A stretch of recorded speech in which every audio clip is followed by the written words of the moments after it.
పాండ్యా అన్న నీలో ఫైర్ ఉందనుకున్నా గానీ గింత వైల్డ్ ఫైర్ ఉందని బొద్దిగా ఎక్స్పెక్టే చేయలే. చూడే కింద మీద పడుకుంటా మనల్ని మ్యాచ్ గెలిపించినావు, సూపర్ అన్నా నువ్వు. మరి లేకుంటే మా చిన్న తమ్ముడు ఉన్నప్పుడే ఈ ముంబైని ఉత్తిగానే పిసికినాం. ఇప్పుడు మా చిన్న తమ్ముడినే తీసేసి మ్యాచ్ గెలుద్దామంటే మా తమ్ముడు ఫీల్ కాడా. అందుకే బాల్ నెత్తులకి ఈపులకి తగిలించుకున్నా, కింద మీద పడుకుంటూ ఆడినా.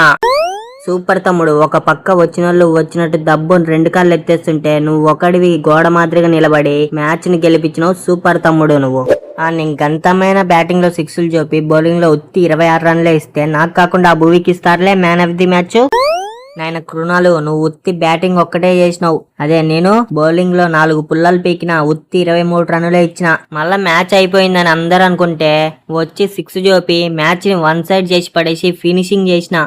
గింతమైన పర్ఫార్మెన్స్ ఇస్తే నాకు కాకుంటే ఎవరికి ఇస్తారులే మ్యాన్ ఆఫ్ ది మ్యాచ్. ఏందిలే, నేను కనుక మనోళ్ళక్క డబ్బుని 2 కాళ్ళు ఎత్తేసింటే నువ్వు కొట్టిన ఆ 6 నువ్వు పీకిన 4 పుల్లలు ఎందుకులే. నేను ఒక్కరిని ఒక పక్క పుల్లలు పడుతున్నా, నెత్తులకు ఈపులకు తగిలించుకుంటూ లాస్ట్ వరకు మ్యాచ్ తీసుకొస్తే నాకు కాకుండా నీకెట్లా ఇస్తారులే మ్యాన్ ఆఫ్ ది మ్యాచ్. అయినా ఏం పర్లేదు, నెక్స్ట్ మ్యాచ్ నా బౌలింగ్ తో బ్యాటింగ్ తో ఫుల్ ఆల్ రౌండ్ పర్ఫార్మెన్స్ ఇచ్చి మ్యాన్ ఆఫ్ ది మ్యాచ్ తీసుకుంటా. ఎస్, ఈ వైల్డ్ ఫైర్ అన్న నేను ఎక్స్పెక్ట్ చేసింది. నీ ఇసిరి మింగే బౌలింగ్ తో నీ బ్యాటింగ్ తో మ్యాచ్ ని 1 సైడ్ చేసి పడేయాల చూడు. నాయన రొమారియో షెఫర్డ్, నీకు బౌలింగ్ ఇస్తే వాయి కొట్టించుకుంటావు, బ్యాటింగ్ కి పంపిస్తే దబ్బుని 2 కాళ్ళు ఎత్తేస్తావులే. అప్పుడు డీసీ మీద లాస్ట్ ఓవర్ లో 16 రన్లు డిఫెండ్ చేయమని బౌలింగ్ ఇస్తే ఆ మిల్లర్ తో వాయి కొట్టించుకున్నావు. ఈ రోజు 15 రన్లు కొట్టమని బ్యాటింగ్ కి పంపిస్తే ఉన్న కాడికి బాల్లన్నీ తిని డబ్బుని 2 కాళ్ళు ఎత్తేసి వచ్చినావులే.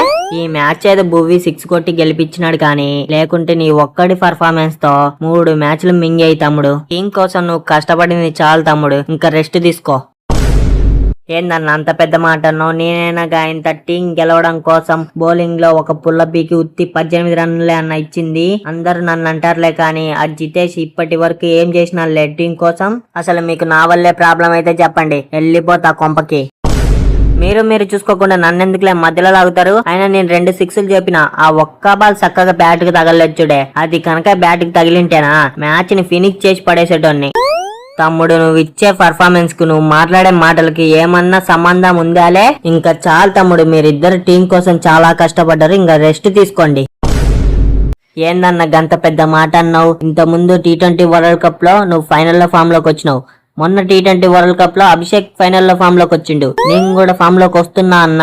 మొన్న ఢిల్లీ మీద 12 రన్లు చెప్పిన, గుజరాత్ మీద 10 రన్లు చెప్పిన, తర్వాత 1-1 దబ్బుని 2 కాళ్ళు ఎత్తేసిన అనుకో. ఇప్పుడు 18 రన్లు చెప్పిన అన్న. ఇంప్రూవ్మెంట్ ఉందన్నా, ఫామ్ లోకి వస్తున్నా చిన్నగా. నెక్స్ట్ మ్యాచ్ లో మీరంతా త్వరగా అవుట్ అయ్యి నన్ను పైకి పంపండి. హాఫ్ సెంచరీ కొట్టి నా బ్యాటింగ్ తో 6లు 4లతో రొచ్చు చేసి పడేస్తా. నాయన జితేష్, ఏందిరే నువ్వు ఫైనల్ లో ఫామ్ లోకి వస్తావా? నీకు మన కింగ్ కోహ్లీకి ఏమన్నా సంబంధం ఉందాలే? ఇంకొక 3 మ్యాచ్లున్నాయి, 3టికి 3 గెలిచి టేబుల్ టాప్ లో ఉంటే మనని కప్పు కొట్టకుండా ఎవరు ఆపలేరు.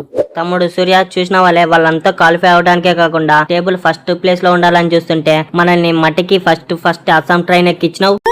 ఏందన్న అంత పెద్ద మాట అన్నావు? నేను 2 మ్యాచ్లే అన్న కెప్టెన్సీ చేసింది, అందులో 1 గెలిపించిన, ఇంకొక మ్యాచ్ లాస్ట్ వరకు తీసుకొచ్చిన అన్న. నన్ను అంటావేందన్నా? నువ్వు మేక నలుగుకుంటా బొబ్లికన్ నలుగుకుంటా వస్తావు, దబ్బని 2 కాళ్ళు ఎత్తేస్తావు. ఈ మ్యాచ్ లో 20 రన్లు కొట్టింటేనా మనం సునాయాసంగా మ్యాచ్ గెలిచేటోళ్ళం. అస్సాం పోయే గతి పట్టేది కాదు మనకి అన్న. మనం మ్యాచ్ గెలిచిన ఈ సీజన్ ఎలాగో అస్సామే, మ్యాచ్ గెలిచకున్నా అస్సామే. కాకుంటే కొంచెం త్వరగా అస్సాం ట్రైన్ ఎక్కినాం అంతే. ఇప్పటి నుండి దొరికిన టీం ని దొరికినట్టు అస్సాం ట్రైన్ లోకి తోయడమే మన పని. ఈ వీడియో జస్ట్ ఎంటర్టైన్మెంట్ కోసం మాత్రమే, చూసి నవ్వుకోండి. మీ ఒపీనియన్ మాత్రం పక్కా కామెంట్ చేయండి. నచ్చితే లైక్ చేయండి. ఇలాంటి మరిన్ని వీడియోస్ కోసం సబ్స్క్రైబ్ చేసి పెట్టుకోండి.